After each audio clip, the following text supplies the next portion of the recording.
যে জোহর এবং আসর কম্বাইন করা যায় ইমার্জেন্সির ক্ষেত্রে, এখন সেই ইমার্জেন্সি গুলা কি ধরনের ইমার্জেন্সি হতে পারে? যেমন ভাবে দেখা যাচ্ছে যে আমি একজন ওভার ড্রাইভার, আমি ট্রিপ নিয়ে যাচ্ছি এয়ারপোর্টে এবং দেখা যাচ্ছে যে এটা আপনার উইন্টার টাইম, আমি জোহরের সময় বেরোচ্ছি, কোনো অবস্থাতেই আসরের আগে আমি পৌঁছতে পারবো না এবং রাস্তার মধ্যে এটা আমার জন্য আসর রক্ত হয়ে যাবে। এটা একটা এরকম কোনো সিচুয়েশন। অথবা আমি সফরে যাব, আমি আসরটা পড়ার সুযোগ পাবো না, সফর অবস্থাতে এটা অ্যালাউড। এরকম যে সমস্ত সিচুয়েশনগুলো আসে আনফোর্সিন, এবং দেখা যাচ্ছে যে বিশেষ করে মা বোনদের জন্য তারা বাইরে বেরোচ্ছেন, মহিলাদের নামাজের জায়গা তো আমরা করতে পারি না মসজিদগুলোতে, পুরুষের নামাজের জায়গা আছে কিন্তু মহিলার নাই। আপনি গাড়ি নিয়ে সিটিতে যাচ্ছেন, পার্কিং পাবেন না, দাঁড়াইতে পারবেন না, এরকম সিচুয়েশন যেগুলো আছে সেগুলোকে আমরা ইমার্জেন্সি বলে থাকি। আচ্ছা, ইভেন যদি ধরেন শপিং যদি করার জন্য যদি যায় মহিলা এবং পুরুষেরা, এক্ষেত্রে আপনি যেটা বললেন যে সেখানে নামাজের জায়গার অ্যাভেলেবিলিটি যেটা সেটা নেই, এক্ষেত্রেও এই দেশের প্রেক্ষাপটে এটা হয়। বাংলাদেশে ঢাকাতে আপনি মসজিদ পাবেন, কাজে ঢাকার জন্য এটা প্রযোজ্য না। এই দেশে আপনি যে এরিয়াতে যাচ্ছেন এখানে মসজিদ না থাকলে, আপনার আগে থেকে জানা থাকলে, আপনি আগে একসাথে দুইটা নামাজ আদায় করে নিতে পারবেন। বাংলাদেশ ঢাকাতে তো বা অ্যাভেলেবল মসজিদ আছে, কিন্তু মহিলাদের তো সেখানে মা বোনরা একসাথে আগে একসঙ্গে সালাত আদায় করে যেতে পারবে। আচ্ছা, ঠিক আছে। আর এই দেশের মতো বাংলাদেশেও প্রত্যেকটা মসজিদে মা বোনদের সালাতের জায়গা থাকা উচিত। এটার জন্য আমরা ক্যাম্পেইন করতে হবে এবং এটা ব্যবস্থা করতে হবে। আমাদের ঢাকার মেজরিটি মসজিদগুলোতে মহিলাদের নামাজের জায়গা আনফরচুনেটলি নাই। জি, এবং এক্ষেত্রে তো আমাদেরও দৃষ্টিভঙ্গির সীমাবদ্ধতা রয়েছে মসজিদ করার ক্ষেত্রে। আমরা এখন মসজিদ যেখানেই করি, আমি আমার বাড়িতে গ্রামে মসজিদ করেছি, সেখানে আমরা বাড়িতে মহিলাদের জন্য জায়গা করে দিচ্ছি। মহিলারা সেখানে তারাবি পড়ে, মহিলারা সেখানে ঈদে আসে, মহিলারা যে কোনো জুমার নামাজে আসে। আমরা গ্রামেই করেছি এটা, ফরগেট শহর, আমরা আমাদের গ্রামে এটা চালু করেছি। কাজে এটা বিভিন্ন এরিয়াতে চালু হয়েছে, এখন অনেক এরিয়াতে আছে, আলহামদুলিল্লাহ এটা হচ্ছে। সেটা পরিবেশটা কেমন যেটা আপনি? না, এখানে আমাদের ওখানে পরিবেশের কোনো মানে কেউ মাইন্ড করে না, মহিলাদের জন্য খুবই ভালো। এখন দেখা যাচ্ছে আমার মায়ের নেতৃত্বে মহিলারা সবাই আসতেছে, কাজেই নো প্রবলেম। আমার গ্রামে তো এটা কোনো কেউ কোশ্চেনও তুলে না কখনো, কারণ আমার মা আসতেছে, মার সাথে সব মহিলারা আসতেছে, ইটস নরমাল। আলাদা দরজা আছে, আলাদা জায়গা আছে তাদের। তো সেজন্য এটা হলো, মনে করেন ফর এক্সাম্পল আমার কারণে হয়তো সে মনে করে আমি যেটা করতেছি এটা ভালো, এটা শরিয়াত। মানুষের আন্ডারস্ট্যান্ডিং হলো আমি যেটা করতেছি এটাই শরিয়াত, তাহলে এত দিন বুঝে না। এই হিসেবে এটা কোনো কেউ কোশ্চেন করে না আমাদের এরিয়াতে, এটা নিয়ে কোনো কোশ্চেন নাই।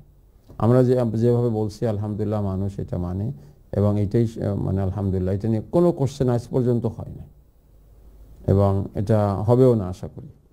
এইভাবে আস্তে আস্তে পরিবেশ ক্রিয়েট হওয়া দরকার। এক্সাম্পল একটা হলে মানুষ এটা ফলো করবে। না, সেটাই, এটা আমরা কয়েকটা শহরে আমরা দেখেছি এটা এই ধরনের আছে, কিন্তু এখন তো এটা যদি করতে যদি চাই, আপনি করেছেন হয়তো আপনার এলাকার মধ্যে আপনার ব্যাপারে ওই ধরনের ধারণা নেই, কিন্তু অনেক ক্ষেত্রে তো আমরা এই ধরনের নেগেটিভ আমরা আশঙ্কা করি। তখন বিষয় হলো যেটা মহিলাদের জন্য জায়গা করা দরকার মসজিদে, এরপরে মহিলারা আসবে না আসবে ফতুয়া পরে দেখা যাবে। এখন যদি আমরা যদি ফ্যাসিলিটি না করি, মহিলাদের জন্য আলাদা দরজা না করি, আলাদা সিঁড়ি না করি, আলাদা এন্ট্রান্স না করি, তাহলে তো পুরুষের সঙ্গে ধাক্কাধাক্কি হবে, পর্দার খেলাপ হবে, অসুবিধা হবে। এটা তো করা যাবে না, এটা তো করা যাবে না। সেজন্য আমরা মসজিদ করতে গিয়ে যেন এইভাবে প্ল্যান করি এবং সেইভাবে যেন আমরা আগাই। মহিলাদের জন্য আলাদা দরজা থাকবে। যেমন আফ্রিকা তো অনেক সুন্দর, আফ্রিকায় মসজিদের পিছনের হাফ হলো মহিলাদের, কন্টিনিউয়াসলি তারা এই অংশ ঝাড়ু দিবে, এই অংশে তারা সবসময় থাকবে, তারা এখানে তেলাওয়াত করবে, এখানে কোরআন শিক্ষা তারা করবে, যখন নামাজের জামাত হবে তারা পিছনে আসেই, সবসময় আসে, এবং মাঝখানে কোনো পার্টিশনও নাই কিন্তু। আচ্ছা, আফ্রিকাতে মাঝখানে পার্টিশনও নাই। আমরা যত মসজিদ বানাই আফ্রিকাতে দেখা যাচ্ছে যে মসজিদের অর্ধেক মহিলাদের দখলে, মাশাআল্লাহ, তারা অর্ধেক দখল করে আসে, ভেরি অর্গানাইজ। পুরুষের থেকে অনেক সময় মহিলাদের সংখ্যা বেশি।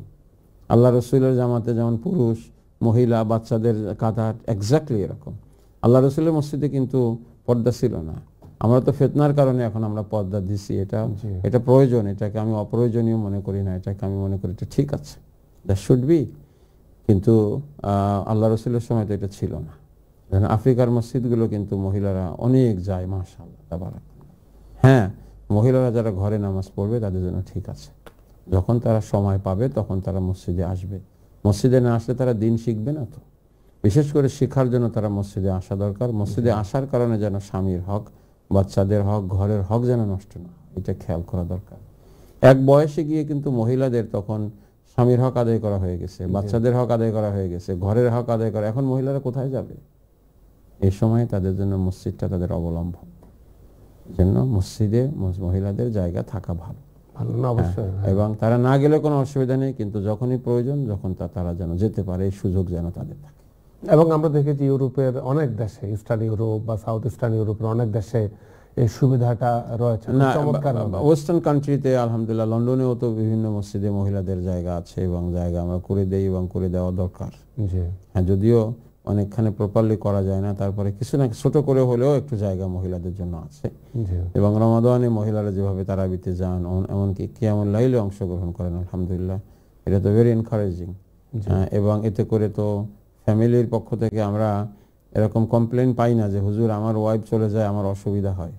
আপনি একটু অ্যাডজাস্ট করে নেবেন, কারণ আপনার ওয়াইফ মসজিদে গিয়ে যদি নামাজি হয়, ভালো হয়, তাহলে আপনার ফ্যামিলির জন্য ভালো।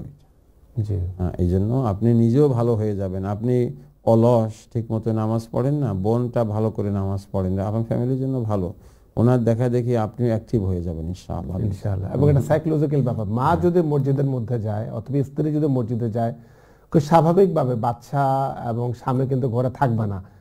এটা একেবারে সাইকোলজিক্যাল বিষয়। মাকে আনতে যাওয়া লাগবে, আর না হয় ওয়াইফকে গিয়ে মসজিদ থেকে আনতে হবে রাতের বেলা। আনতে গেলে তো আপনি নিজেও গিয়ে নামাজ আদায় করবেন, ঠিক না? জি, অবশ্যই। হ্যাঁ, জি, জাযাকাল্লাহ। আমরা আসলে অনেক সুন্দর কয়েকটা বিষয় আমরা ডিসকাস করেছি।